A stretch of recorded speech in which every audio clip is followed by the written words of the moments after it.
નમસ્કાર ખેડૂત મિત્રો, આજના વિડીયોમાં આપણે વાત કરીએ કે આપણે મગફળીમાં અત્યારે શું કાળજી લેવી જોઈએ. આપણે અત્યારે મગફળી 50 દિવસની આજુબાજુ થઈ છે. અત્યારે મગફળીમાં આપણે થ્રીપ પોપટી અને ફૂગનાશક દવાનો છંટકાવ કરવાના છીએ. અત્યારે આપણે જોવા જઈએ તો થ્રીપ પોપટીનો ઉપદ્રવ જોવા મળેલ છે અને 50 દિવસની મગફળી થઈ છે.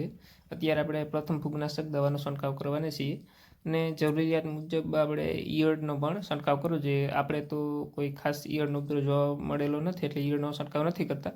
અત્યારે પ્રથમ આપણે થ્રીપ પોપટી અને ફૂગનાશકનો છંટકાવ કરીએ છીએ, જેમાં આપણે ફૂગનાશકમાં ટેબુ સલ્ફરનો ઉપયોગ કરવાના છીએ, ટેબુ કોનાઝોલ પ્લસ સલ્ફર જે આવે તેનો, અને થ્રીપ પોપટી માટે થાઇમેથોક્ઝામ પ્લસ લેમ્બડા સાયલોથ્રીન જે ટેકનિકલ આવે તે ટેકનિકલનો દવાનો ઉપયોગ કરવાના છીએ. અને પોપટી માટે ઇમિડાક્લોપ્રિડ જે ટેકનિકલ આવે તે ટેકનિકલની દવાનો ઉપયોગ કરવાના છીએ. મિત્રો વિડીયો સારો લાગ્યો હોય તો વિડીયોને લાઇક કરજો અને બીજા ખેડૂત મિત્રો હારે શેર કરજો.